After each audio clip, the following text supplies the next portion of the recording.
Hello बच्चों, magnetism and matter का lecture number 2।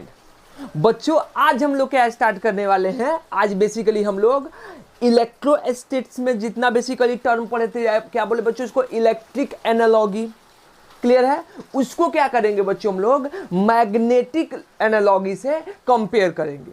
जितनी सारी चीजें थी जिसको हम लोग इलेक्ट्रोस्टैटिक्स में पढ़े थे, like electric dipole, torque on electric dipole, potential energy, work done, सारा का सारा कहाँ पढ़ना है बच्चों, सारा का सारा हम लोगों को बेसिकली कहाँ पे पढ़ना है, सारा का सारा हम लोगों को यहाँ पे मैग्नेटिज्म में पढ़ना है। तो सारा का हम लोग बच्चों अलग से डेरिवेशन नहीं करेंगे। करना क्या है बच्चों, हम लोग इलेक्ट्रोस्टैटिक्स के सारे डेरिवेटिव फार्मूले को लिखेंगे और उसको कंपेयर करेंगे। किससे बच्चों, उसको हम लोग कंपेयर करेंगे यहाँ पे मैग्नेटिज्म के फार्मूले से। उसके बाद हम लोग एक टॉपिक पढ़ेंगे जिसको मैग्नेटिक गॉस लॉ, उसको भी कंपेयर करके लिखेंगे और इससे रिलेटेड एक एनसीईआरटी का बहुत अच्छा सा न्यूमेरिकल। क्लियर है बच्चों। तो चलिए स्टार्ट करते हैं। सबसे पहले क्या स्टार्ट करते हैं बच्चों, सबसे पहले हम लोग मैग्नेट के बारे में पढ़ना स्टार्ट करते हैं। मैग्नेट बच्चों, मैग्नेट के बारे में हम लोग थोड़ा सा पहले पढ़ चुके हैं। मैग्नेट जो होता है बच्चों, हम लोग यहाँ पे अगर मैग्नेट लें, उसके पास कितने पोल होते हैं बच्चों, 2 पोल। एक क्या होता है, बार मैग्नेट का बात कर रहे हैं या कोई भी मैग्नेट लोगे, उसके पास कितने पोल होते हैं, 2 पोल। हम इस किसका बात करेंगे बच्चों, बार मैग्नेट का बात करेंगे। एक जो पोल होता है बच्चों, इसको नॉर्थ पोल बोलते हैं और दूसरे को क्या बोलते हैं बच्चों, साउथ पोल। इसको क्या बोलेंगे बच्चों, इसको हम लोग डाइपोल भी बोल सकते हैं। इसको क्या बोल सकते हैं, इसको मैग्नेटिक डाइपोल, इसको बोल सकते हैं हम लोग मैग्नेटिक डाइपोल, इसको मैग्नेटिक डाइपोल भी बोला जा सकता है। क्लियर है बात। तो अगर बच्चों इसका हम लोग पोल स्ट्रेंथ लिखे तो आपको बताए थे बच्चों, तो हम लोग नॉर्थ पोल को क्या एज्यूम करते हैं बच्चों, +m, इसको क्या एज्यूम करते हैं बच्चों, -m। वेयर m क्या होता है बच्चों, जहां पे m जो है वो क्या है बच्चों, m को हम लोग पोल स्ट्रेंथ बोलते हैं, पोल स्ट्रेंथ बोलते हैं। क्लियर है। तो बच्चों अगर हमको इसका क्या लिखना है, अगर हमको इसका मैग्नेटिक डाइपोल मोमेंट लिखना है, तो हम पढ़ा चुके हैं पहले, हम लोग पढ़े थे कि इसका मैग्नेटिक डाइपोल मोमेंट कैसे लिखते हैं। तो क्या लिखेंगे बच्चों, मान लो ये क्या हो गया, इसका लेंथ कितना है l, यहां से लेंथ कितना है इसका l, तो हम लोग इसका मैग्नेटिक डाइपोल मोमेंट लिखें। यहां पे क्या लिखेंगे बच्चों, मैग्नेटिक मोमेंट। तो मैग्नेटिक मोमेंट क्या होगा बच्चों, अगर इसको कैपिटल M से डिनोट करें तो क्या होता है, इलेक्ट्रिक डाइपोल मोमेंट याद करो। अभी कंपेयर करना स्टार्ट करेंगे। इलेक्ट्रिक डाइपोल मोमेंट क्या होता है बच्चों, इलेक्ट्रिक डाइपोल मोमेंट जो होता है वो Q × D होता है।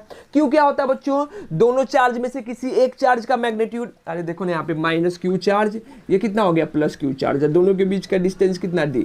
तो यहाँ पे अगर इलेक्ट्रिक डाइपोल मोमेंट का बात करें तो क्या हो जाएगा, Q × D, जहाँ पे Q क्या होगा बच्चों, Q दोनों चार्ज में से किसी एक चार्ज का मैग्नीट्यूड और D क्या हो जाएगा बच्चों, दोनों चार्ज के बीच का डिस्टेंस।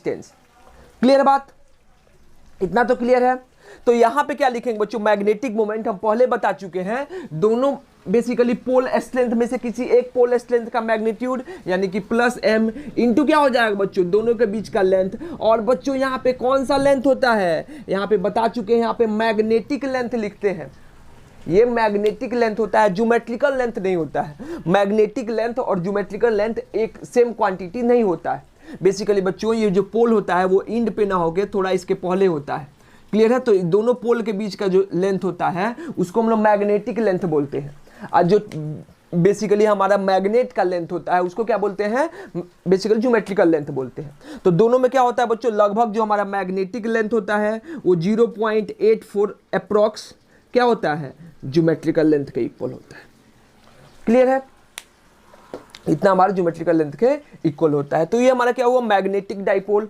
किसको बच्चों, हम लोग मैग्नेट को मैग्नेटिक डाइपोल की तरह कंसीडर कर सकते हैं। क्लियर है। तो अब चलते हैं बच्चों, यहीं से हम अपना कंपैरिजन स्टार्ट करेंगे। इधर इलेक्ट्रिक डाइपोल लिखेंगे एक साइड मैग्नेटिक डाइपोल लिखेंगे और उसके बाद बच्चों सारे फॉर्मूलाज को हम लोग क्या करेंगे, कंपेयर करना स्टार्ट करेंगे। इसको लिखो बच्चों, ये पहले हम बता चुके हैं, पहले बताया जा चुका है, मिटा दे बच्चों। चलो इधर क्या लिखते हैं हम लोग, इधर इलेक्ट्रिक डाइपोल, ध्यान से समझना। इधर हम लोग लिखते हैं इलेक्ट्रिक डाइपोल। और उस साइड लिखेंगे मैग्नेटिक डाइपोल। इधर लिखते बच्चों हम लोग क्या लिखेंगे, इधर लिखो इलेक्ट्रिक डाइपोल। हाँ, इधर क्या लिखते बच्चों हम लोग, इधर लिखते हम लोग मैग्नेटिक डाइपोल। इधर लिखते हैं मैग्नेटिक डाइपोल, मैग्नेटिक डाइपोल या मैग्नेटिक मोमेंट भी बोलते हैं उसको। अच्छा, इलेक्ट्रिक डाइपोल जो हम लोग लिखेंगे बच्चों, यहां से ध्यान से देखो, इलेक्ट्रिक डाइपोल कितना होता है, अभी पढ़े, P इक्वल टू कितना होता है बच्चों, Q इंटू क्या लिखेंगे, D, वेक्टर फॉर्म में लिख रहे हैं। क्लियर है। यहाँ पे मैग्नेटिक डाइपोल मोमेंट M जो होता है बच्चों, या मैग्नेटिक डाइपोल क्या हो जाएगा बच्चों, M इंटू क्या हो जाएगा, L, मैग्नेटिक लेंथ। क्लियर है। यानी बच्चों हम देखें तो चार्ज को हम लोग किससे रिप्लेस कर सकते हैं, M से रिप्लेस कर सकते हैं कि नहीं। यानी कि जो यहाँ पे चार्ज का काम है, जो चार्ज काम करता है वही काम क्या करता है, हमारा पोल स्ट्रेंथ काम करता है। तो ये बताओ बच्चों, अगर क्या लिखे, यहां पे लिखे इलेक्ट्रिक फील्ड, ध्यान से समझना, electric field due two point charge, electric field due two point charge क्या, प्लस क्यू, क्या हो जाएगा बच्चों, ये मान लो हमारा प्लस क्यू चार्ज है और यहां से कितने डिस्टेंस पे, आर डिस्टेंस पे इलेक्ट्रिक फील्ड लिखना है, तो इज इक्वल टू कितना होता है बच्चों, के क्यू डिवाइडेड बाई कितना, आर स्क्वायर। समझना ध्यान से, वेयर यहां पे बच्चों हमारा के क्या होगा, वेयर के इज इक्वल टू कितना हो जाएगा, 1/4 पाई कितना बच्चों, एप्सिलॉन नॉट। वैसे ही देखे बच्चों, यहां पे क्या लिखे, मैग्नेटिक फील्ड, समझना ध्यान से, क्या लिखे, magnetic field due to pole strength, due to pole strength कितना बच्चों, प्लस m। मान लो यहां पे क्या है हमारे पास एक पोल स्ट्रेंथ है प्लस m, और इससे कितना डिस्टेंस पे बच्चों, r डिस्टेंस पे यहाँ पे एक पॉइंट है P, वहां पे हमको क्या निकालना है, मैग्नेटिक फील्ड B का वैल्यू, वो भी क्या हो जाएगा, अगर कंपेयर करेंगे बच्चों, यहाँ पे इलेक्ट्रिक फील्ड कितना होता है, के क्यू बाई आर स्क्वायर, तो मैग्नेटिक फील्ड भी कितना होना चाहिए, के एम डिवाइडेड बाई कितना बच्चों, आर स्क्वायर, अगर मैग्नीट्यूड की बात करो तो के एम डिवाइडेड बाई कितना, आर स्क्वायर। अब बताओ, ये क्यू तो हमको पता है m से रिप्लेस करता है, r जो है लेंथ है, यहां पे भी r जो लेंथ है, यहां पे जो k होगा कांस्टेंट, वो कौन सा कांस्टेंट होगा बच्चों, मैग्नेटिक कांस्टेंट। ये कौन सा कांस्टेंट होता है बच्चों, इलेक्ट्रोस्टैटिक्स कांस्टेंट।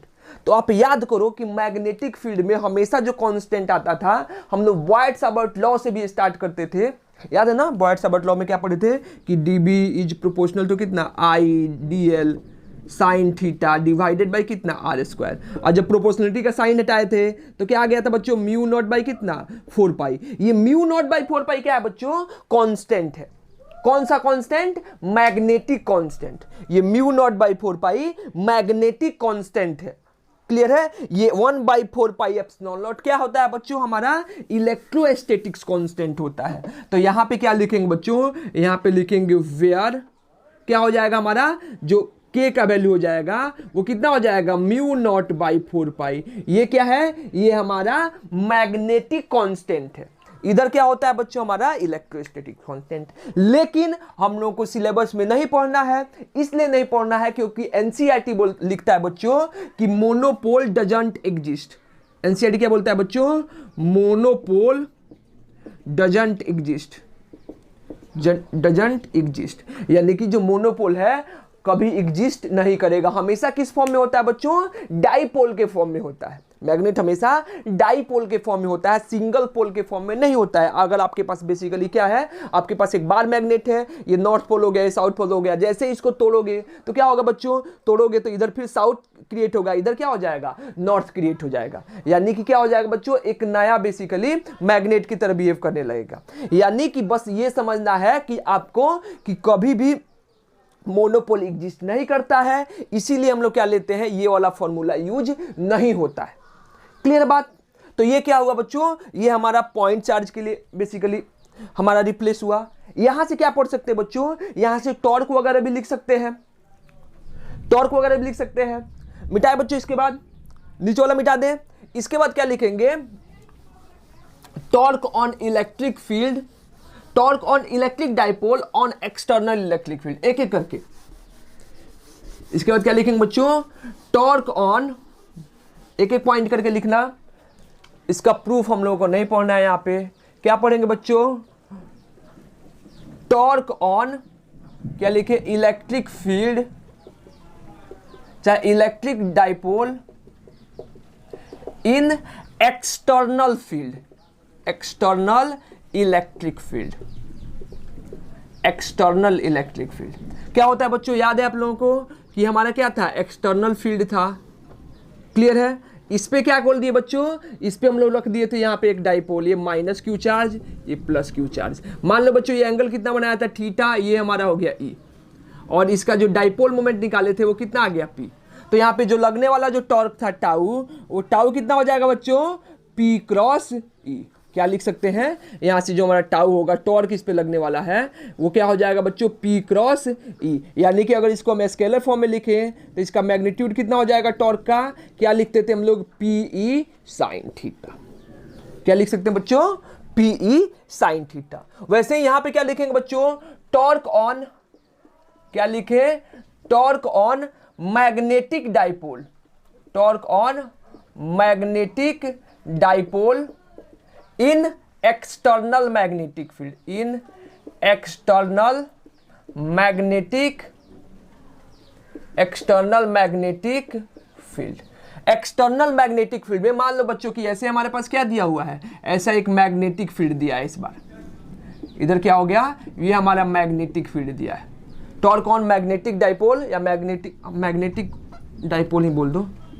क्लियर है। ये मान लो हमारा बेसिकली क्या है बच्चों, एक मैग्नेट है, ये मान लो इसका साउथ पोल हो गया, ये क्या होगा, इसका नॉर्थ पोल हो गया। क्लियर है। ये एंगल कितना बनाया है, फॉर एग्जांपल थीटा, मान लो एंगल बनाया है कितना बच्चों, थीटा। तो यहाँ पे अगर टॉर्क लिखा और इसका magnetic moment, magnetic field B से डिनोट करते हैं, और इसका मैग्नेटिक मोमेंट कितना दिया है बच्चों, एम। तो इस पे लगने वाला टॉर्क अगर लिखे टाउ, तो टाउ कितना हो जाएगा बच्चों, एम क्रॉस बी। ये तो हम प्रूफ किए हैं, कितना हो जाएगा, एम क्रॉस बी। अगर इसका मैग्नीट्यूड लिखे बच्चों तो वो कितना हो जाएगा, एम बी इंटू क्या हो जाएगा, साइन थीटा। तो यहाँ पे हमारा टॉर्क लग जाएगा इस पे कितना, एम बी साइन थीटा। क्या पोटेंशियल एनर्जी लिख सकते हैं बच्चों, यहीं पे देखो ध्यान से, हमारा क्या होता है पोटेंशियल एनर्जी, जब एक्सटर्नल फील्ड में रखते हैं बच्चों क्या होता है, माइनस पी डॉट ई, या फिर क्या बोले बच्चों, पोटेंशियल एनर्जी हो जाएगा माइनस पी ई कितना, cos theta. Minus P E क्या हो जाएगा बच्चों, कॉस थीटा। यहां पे क्या बोले बच्चों, इसकी भी पोटेंशियल एनर्जी लिख सकते हैं हम लोग, लिख सकते हैं, इसका भी क्या लिखेंगे, पोटेंशियल एनर्जी। और पोटेंशियल एनर्जी इसका भी क्या हो जाएगा बच्चों, इसका भी पोटेंशियल हो जाएगा माइनस पी के जगह पे क्या आएगा बच्चों, यहाँ पे एम, तो माइनस एम डॉट कितना बच्चों, बी। या फिर क्या लिखे, पोटेंशियल एनर्जी हो जाएगा माइनस एम बी कितना, कॉस थीटा। यानी कि यहां पे देखा जाए तो पोटेंशियल एनर्जी इलेक्ट्रिक डाइपोल के केस में एक्सटर्नल फील्ड में रखते थे तो माइनस पीई कॉस थीटा आता था, और जब हम लोग मैग्नेटिक डाइपोल को एक्सटर्नल मैग्नेटिक फील्ड में रखते हैं तो कितना आता है, minus M B cos theta. यहां पे बोले बच्चों work done by external agent, ये भी लिख सकते हैं, क्या होता है बच्चों, plus change in potential energy. Clear है। यहां पे भी क्या हो जाएगा बच्चों, work done by external agent, magnetic field के केस में ये भी कितना हो जाएगा, plus change in potential energy. Work done by external agent कितना हो जाएगा, plus change in potential energy. और यहां पे भी work done by external agent कितना हो जाएगा बच्चों, plus change in potential energy. Clear बात। यही सारा काम था जो हम वहां पे करते थे, जो हम लोग इलेक्ट्रोस्टैटिक्स में पढ़े थे, और यही कहां पे आया बच्चों, मैग्नेटिज्म में हम लोगों को पढ़ना था। कोई डिफरेंस नहीं है ज्यादा, बस चार्ज को किससे रिप्लेस करना है बच्चों, एम से। ये याद रखना है कि हमको करना क्या है, यहां पे लिख लेना, बस याद रखना है कि हमको चार्ज को किससे रिप्लेस करना है बच्चों, एम से, पोलर लेंथ से। 1/4 पाई एप्सिलॉन नॉट को किससे रिप्लेस करना है बच्चों, म्यू नॉट बाई कितना, 4 पाई। डाइपोल मोमेंट को किससे रिप्लेस करना है बच्चों, मैग्नेटिक मोमेंट से। इलेक्ट्रिक फील्ड को किससे रिप्लेस करना है बच्चों, मैग्नेटिक फील्ड से। बस काम खत्म। बाकी सारा का सारा प्रोसेस वही होगा बच्चों जो हम लोग इलेक्ट्रोस्टैटिक्स में पढ़ते थे, और यहां पे क्या पढ़ते थे, मैग्नेटिज्म में पढ़ेंगे। क्लियर बात। इसके बाद हम लोग कहां पे आ रहे हैं, मैग्नेटिक गॉस लॉ पे। पहले इसको देख लो, ये समझ में आया। लेकिन यहां पे कंफ्यूजन है बच्चों, अगर हम देखें, अगर यहां पे पूछा जाए तो एक कंफ्यूजन होगा। याद करो बच्चों ये वाला formula, work done by external agent, is equal to क्या होता है, चेंज इन पोटेंशियल एनर्जी, या work done by conservative force क्या होता है, minus change in potential energy. Clear है। वहीं से हम लोग उल्टा देख करके देखते हैं, work done bye basically external and plus change in potential energy. ठीक है बच्चों, इलेक्ट्रोस्टैटिक्स जो फोर्स होता है वो क्या होता है, वो तो हमारा बेसिकली कंजर्वेटिव फोर्स होता है, तो उसका वर्क डन क्या आएगा, minus change in potential energy आना चाहिए। ये सही बात है, हम पढ़ते हैं। लेकिन क्या मैग्नेटिक फोर्स जो होता है वो कंजर्वेटिव फोर्स होता है? अगर मान लो नहीं होता है, होता है कि नहीं होता है, ये आप समझो, ये आपको पता है कि होता है कि नहीं है। अगर मान लो बच्चों कि मैग्नेटिक फोर्स जो है वो अगर कंजर्वेटिव फोर्स नहीं है तो उसका work done minus change in potential energy कैसे होगा, या work done by external agent minus change in plus change in potential energy कैसे होगा, ये सोचो और बताओ। क्लियर बात फील हुआ?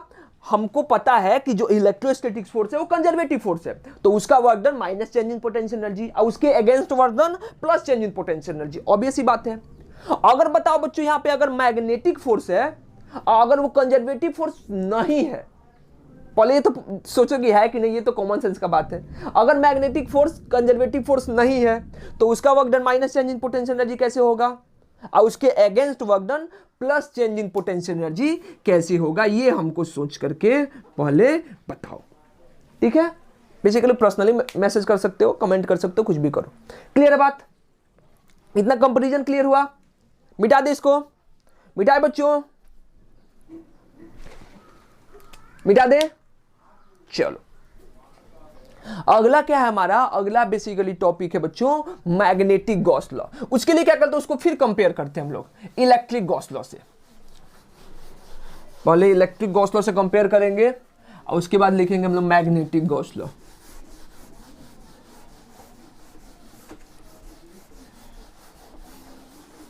इधर क्या लिखो, इधर लिखो गॉस लॉ इन इलेक्ट्रोस्टैट्स,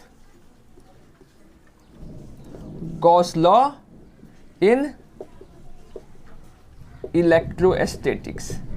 क्या होता है बच्चों गॉस लॉ?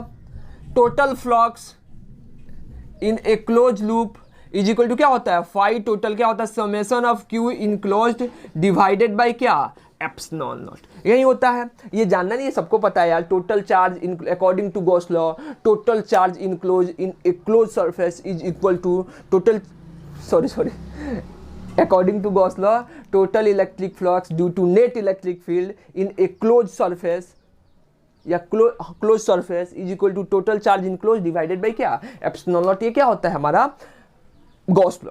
यहाँ पे क्या पढ़ेंगे बच्चों, ये हेडिंग आप लोग डाल लो, यहाँ पे क्या पढ़ेंगे हम लोग, मैग्नेटिक गॉस लॉ। क्या पढ़ेंगे, मैग्नेटिक गॉस लॉ। अब समझना, इसका स्टेटमेंट हम लिखते हैं। मैग्नेटिक गॉस लॉ क्या बोलता है, इसका स्टेटमेंट लिख देते हैं। According to magnetic Gauss law, magnetic Gauss law, total magnetic flux, total magnetic flux through a close surface, through a क्या बोले बच्चों, close surface is always zero, is always zero. Clear हो बात?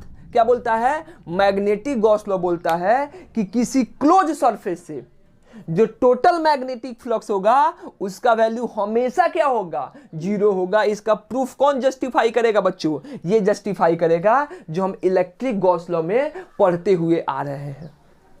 क्लियर है? समझो बात को बच्चों। क्या ये बताओ, क्या मैग्नेट कभी मोनोपोल में रह सकता है? मोनोपोल एग्जिस्ट होता है? नहीं, हमेशा क्या होगा बच्चों, डाइपोल में। तो फॉर एग्जांपल मान लो हमारे पास क्या है, मान लो हमारे पास यहाँ पे क्या है, डाइपोल है। इसका एक नॉर्थ पोल होगा, एक साउथ पोल होगा। एक मैग्नेट हो सकता है, दो मैग्नेट हो सकता है, तीन मैग्नेट हो सकता है किसी भी सरफेस के अंदर।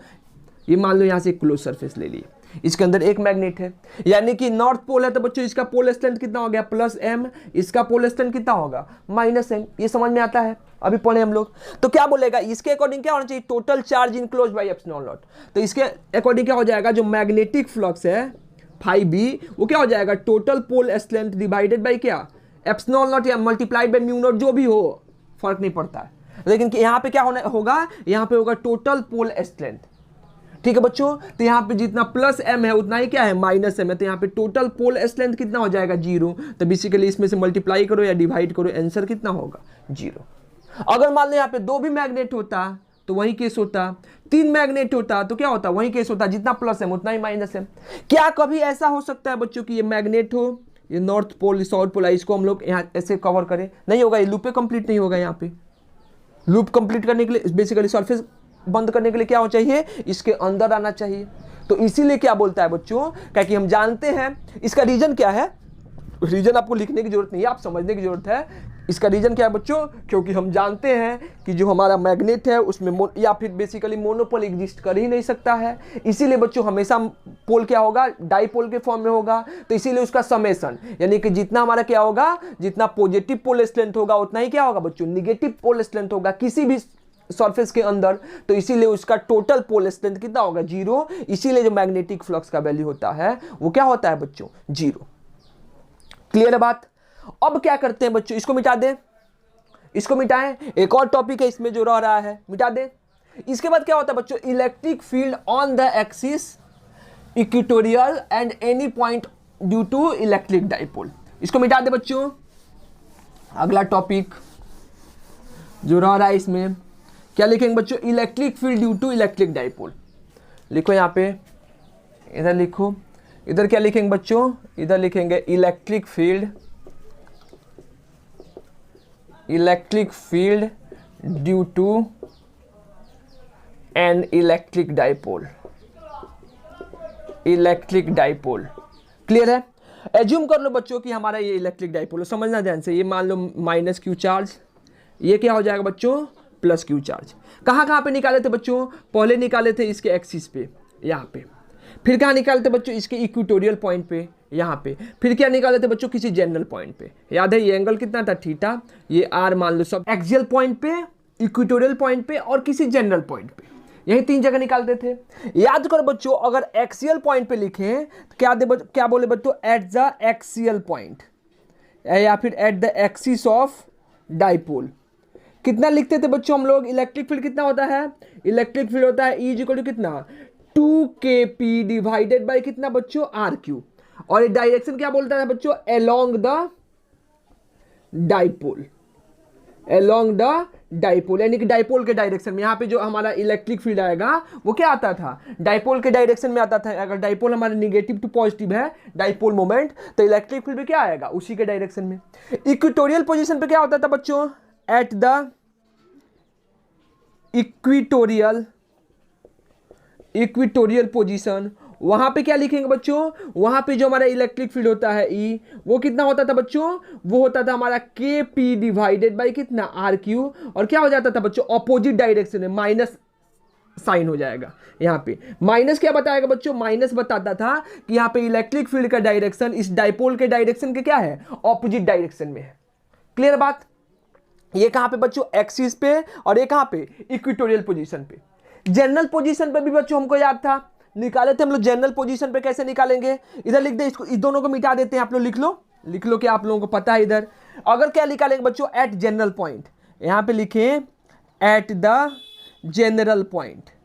अगर जनरल पॉइंट की बात करें बच्चों, यहाँ पे जनरल पॉइंट, तो क्या हो जाएगा, इलेक्ट्रिक फील्ड क्या होता है, होता था हमारा KP divided by RQ, root under कितना 3 cos स्क्वायर थीटा प्लस कितना 1, 3 cos स्क्वायर थीटा प्लस 1, यानी कि electric field at the general point E कितना हो जाएगा, यह हो जाएगा KP divided by RQ under root of 3 cos square theta plus कितना 1, वेयर थीटा इज द बच्चों एंगल बिटवीन हमारा क्या हो जाएगा, डाइपोल मोमेंट और रेडियस वेक्टर R।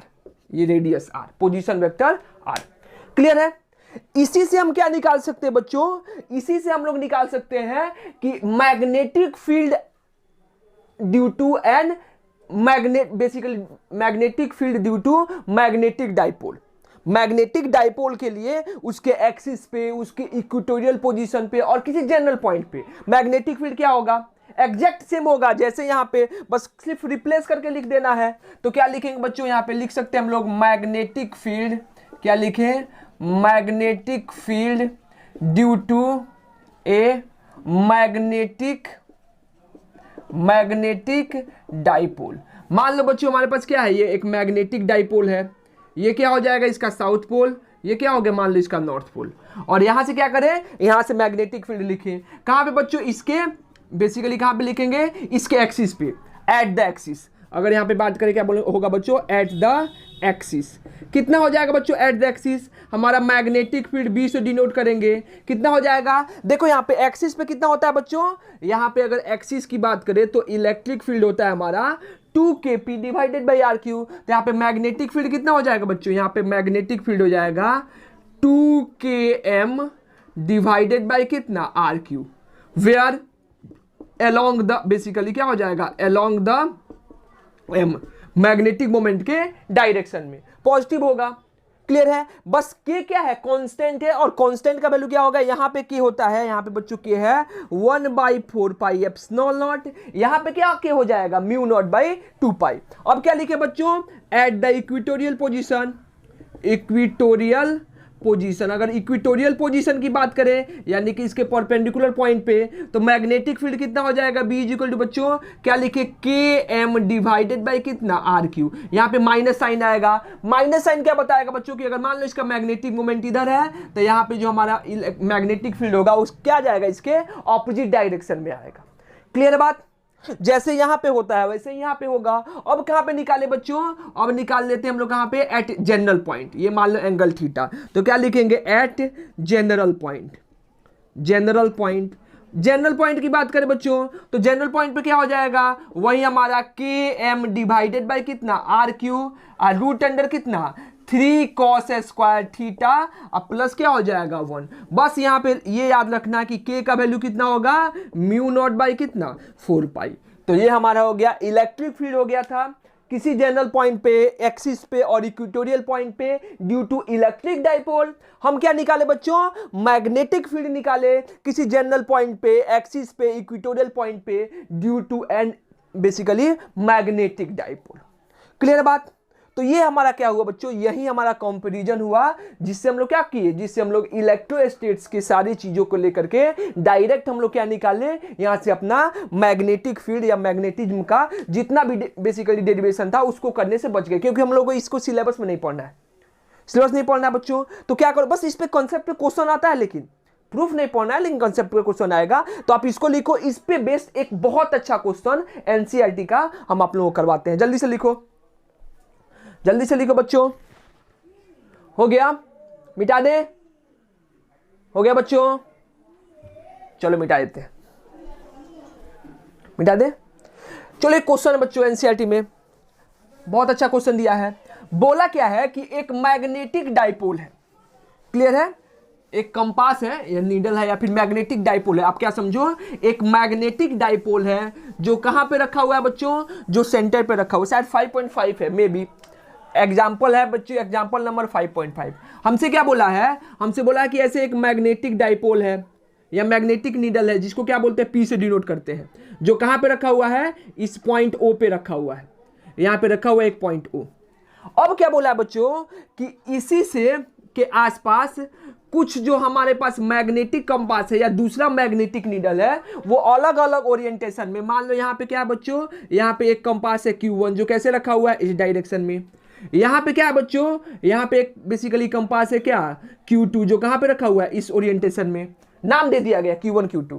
यहाँ पे क्या बोला है बच्चों, ये वाला हो गया हमारा क्या, ये वाला हो जाएगा हमारा, चलो मान लो इसको बोल देते हैं Q1 Q2, इसको चलो Q3। यहाँ पे क्या है, यहाँ पे एक दे दिया Q3। देखो हो सकता है कि मेरा जो है कॉम्बिनेशन गलत हो जाए जो एनसीईआरटी में दिया है, तो बेसिकली कॉन्सेप्ट समझना, ठीक है, आंसर वही होगा, आंसर मतलब उसके अकॉर्डिंग होगा, मेरे कॉम्बिनेशन के अकॉर्डिंग, ठीक है। अब मैच मत करना कि यहाँ पे कुछ अलग ओरिएंटेशन में रखा हो, वहाँ पे कोई कुछ अलग ओरिएंटेशन में रखा हो और तुम आंसर मैच करने लगो, ठीक है। तो Q3 हो गया। यहाँ पे मान लो बच्चों की इधर रखा हुआ है, इसको क्या बोल दे, यहाँ पे रखा हुआ है, इसको बोल दे क्या, इसको बोल देते हैं हम लोग Q4। इधर मान लो ये क्या हो गया, इधर नीचे रख लेते हैं, नीचे हमारा क्या है बच्चों, नीचे हमारा ये है, इसके एक्सिस के अलोंग है, इसको क्या बोल देंगे Q5, और ये क्या हो गया बच्चों Q6। ये क्या है, ये हमारा मैग्नेटिक, ये हमारा मैग्नेटिक नीडल है जो ऐसे पॉइंट P पर रखा हुआ है, ये हो गया हमारा, क्लियर है, जिसका मैग्नेटिक मोमेंट कुछ होगा मान लो M। उसके बाद क्या है कि अलग अलग हम लोग बेसिकली मैग्नेटिक नीडल को या कंपास को अलग अलग पॉइंट पे, एक बार यहाँ पे फिर यहाँ पे उसी ओरिएंटेशन में जो डायरेक्शन दिया हुआ है बच्चों, ये मैग्नेटिक मोमेंट का उसका डायरेक्शन है, ऐसे रखा हुआ है। तो हमसे क्या बोला है बच्चों, हमसे बोला है find which needles are unstable, नहीं अनस्टेबल नहीं, पहला क्या लिखेंगे, not in equilibrium, not in equilibrium. दूसरा क्या हो जाएगा बच्चों, स्टेबल एंड अनस्टेबल। पहला क्या स्टेबल इक्विलिब्रियम में है और दूसरा क्या हो जाएगा बच्चों, अनस्टेबल, अनस्टेबल इक्विलिब्रियम। और तीसरा क्या बोला है बच्चों कि which has minimum potential energy, which needle has minimum potential energy, minimum potential energy. चलो निकालो, बस इतना केस है। हमको नीडल दिया हुआ है, अलग अलग ओरिएंटेशन में रखा हुआ है। अब क्या बोला है, बोला है कि ये बताइए कि पहले कौन कौन सा नीडल जो है वो बेसिकली इक्विलिब्रियम में नहीं होगा। क्लियर है, पहले ये निकालो। और जो इक्विलिब्रियम में नहीं होगा बच्चों, अगर मान लो कि इक्विलिब्रियम में जो नहीं है उसका क्या निकालना है बच्चों, उसके बाद निकालना है कि पहले बताना इक्विलिब्रियम नहीं, उसके बाद बताना है कि जो जो इक्विलिब्रियम में होगा तो उसमें कौन सा स्टेबल इक्विलिब्रियम में है और कौन सा अनस्टेबल इक्विलिब्रियम में है। और उसके बाद क्या निकालना है बच्चों, उसके बाद हमको ये निकालना है कि किस ओरिएंटेशन में इनमें से 6 जो ओरिएंटेशन रखे हैं Q1 Q2 Q3 Q4 Q5 और Q6, किस ओरिएंटेशन में हमारा पोटेंशियल एनर्जी क्या होगा, मिनिमम होगा, सबसे कम होगा। चलो निकालो इसको, अटेम्प्ट करो, आप लोग अटेम्प्ट करो इसको, देखो कैसे बनेगा। बना दे बच्चों। अच्छा ये बताओ, यहां पे अगर हम इक्विलिब्रियम की बात कर रहे हैं तो बस देखेंगे कि टॉर्क कहां पे जीरो है। जहां पे टॉर्क जीरो होगा बच्चों वो क्या हो जाएगा, वो बेसिकली इक्विलिब्रियम में होगा। और जहां पे टॉर्क जीरो नहीं होगा वो क्या होगा बच्चों, वो हमारा बेसिकली अनस्टेबल इक्विलिब्रियम। बेसिकली अगर टॉर्क जीरो हो जाएगा वो इक्विलिब्रियम में होगा, टॉर्क नॉन जीरो होगा तो इक्विलिब्रियम में नहीं होगा। चलो पहला केस, टाउ बराबर क्या लिखते हैं बच्चों, याद करो, हम लोग लिखते हैं m क्रॉस क्या लिखते हैं b, यानी कि टाउ का अगर स्केलर फॉर्म देखें तो क्या हो जाएगा बच्चों, एम बी कितना, साइन थीटा। अब सब केस में क्या करो, तुम साइन थीटा कैलकुलेट करो और क्या निकालो, टॉर्क निकालो। पहले क्या देखते हैं, फॉर Q1 के लिए हमारा क्या बच्चों, हमारा मैग्नेटिक फील्ड ऐसे है। ये क्या है बच्चों, देखो परपेंडिकुलर पे है कि नहीं, ये जो पॉइंट है, अगर इस पॉइंट पे हम मैग्नेटिक फील्ड निकाले, इसका तो मैग्नेटिक मोमेंट होगा m। ये तो बेसिकली एक डाइपोल रखा है या मैग्नेटिक मोमेंट रखा है, डाइपोल रखा है, मैग्नेट रखा है या कंपास रखा है, तो इसका कुछ ना कुछ मैग्नेटिक मोमेंट होगा m। क्लियर है। अब क्या निकालेंगे, इसके कारण मैग्नेटिक फील्ड यहां पे निकालेंगे। अब देखो बच्चों, ये जो पॉइंट है क्या है, इसके परपेंडिकुलर यानी कि इक्वेटोरियल पोजीशन पे, इक्वेटोरियल पोजीशन पे बच्चों जो हमारा मैग्नेटिक फील्ड होता है वो क्या होता है, वो होता है इसके अपोजिट डायरेक्शन में, यानी कि इधर नीचे की तरफ होगा। यानी कि इसके और इसके बीच का एंगल कितना हो जाएगा, 90 डिग्री। तो क्या हो जाएगा, Q1 के लिए जो थीटा हो जाएगा बच्चों, थीटा हो जाएगा वो कितना हो जाएगा, 90 डिग्री। इसीलिए इसका टॉर्क जीरो नहीं होगा। Q1 पे ये इसका टॉर्क जो है जीरो नहीं होगा, यानी कि ये इक्विलिब्रियम में नहीं है। सिमिलरली देखो बच्चों, यहां पे भी देखेंगे, यहां पे भी ये भी क्या है, इसके परपेंडिकुलर बाइसेक्टर पे, तो इसका भी टॉर्क बेसिकली मैग्नेटिक फील्ड किधर होगा, ऐसे इसके अपोजिट डायरेक्शन में। फिर दोनों के बीच का एंगल कितना हो जाएगा बच्चों, सिमिलरली क्या देखेंगे बच्चों, Q2 के लिए भी θ2 का वैल्यू कितना हो जाएगा, 90 डिग्री। तो टॉर्क क्या हो जाएगा बच्चों, जीरो नहीं होगा। इसके बाद देखो, इसके बाद Q3 का देखें बच्चों, तो Q3 के लिए हमारा मैग्नेटिक फील्ड किधर होगा, ऐसे अपोजिट, बार बार लिखने की जरूरत नहीं है। क्या हो जाएगा, मैग्नेटिक फील्ड देखो ना इसके परपेंडिकुलर बाइसेक्टर पे, तो मैग्नेटिक फील्ड किधर होगा, इसके अपोजिट डायरेक्शन में, यानी ऐसे। यानी कि दोनों के बीच का एंगल कितना हो गया, ये मैग्नेटिक मोमेंट और मैग्नेटिक फील्ड के बीच का एंगल 180 डिग्री। यानी क्या हो जाएगा, यहाँ पे साइन 180 कितना हो जाएगा, जीरो। यानी कि यहाँ पे हमारा टॉर्क क्या है, जीरो है। यहाँ पे जो हमारा टॉर्क बच्चों जीरो नहीं था, यहाँ पे हमारा टॉर्क जीरो नहीं था। यहाँ पे भी देखो, यहाँ पे भी देखेंगे तो दोनों के बीच का एंगल कितना हो जाएगा, 0 डिग्री। यानी कि यहाँ पे भी टॉर्क क्या हो जाएगा बच्चों, जीरो। यहाँ पे देखो बच्चों, ये क्या हमारा एक्सिस के लॉन्ग, तो एक्सिस के लॉन्ग इसी डायरेक्शन में होगा। इसका मतलब यहाँ पे भी टॉर्क क्या हो गया, जीरो। दोनों के बीच का एंगल 180। ये क्या हो जाएगा बच्चों, इस पे भी एक्सिस के लॉन्ग, तो यहाँ पे टॉर्क का वैल्यू क्या हो जाएगा, जीरो। दोनों सेम डायरेक्शन में। यानी कि जो हमारा क्या है Q1 है, सॉरी Q3 है, Q4 है, Q5 और Q6 है, इस पे लगने वाला टॉर्क का वैल्यू 0 है, लेकिन Q1 और Q2 पे लगने वाला टॉर्क का वैल्यू 0 नहीं है। इसका मतलब क्या हुआ? इसका मतलब कि Q1 और Q2 जो है वो क्या है? इक्विलिब्रियम में नहीं है। अरे इक्विलिब्रियम का कंडीशन होता है ना, नेट फोर्स और नेट टॉर्क 0। तो क्या देखेंगे कि Q1 और Q2 पे लगने वाला टॉर्क 0 नहीं है, यानी कि Q1 और Q3 क्या होगा, Q2 क्या होगा बच्चों? इक्विलिब्रियम में नहीं होगा। बाकी सारा क्या होगा बच्चों? बाकी सारा का सारा इक्विलिब्रियम में होगा। तो क्या लिखेंगे? Q1 and Q3 are not in equilibrium, not in equilibrium.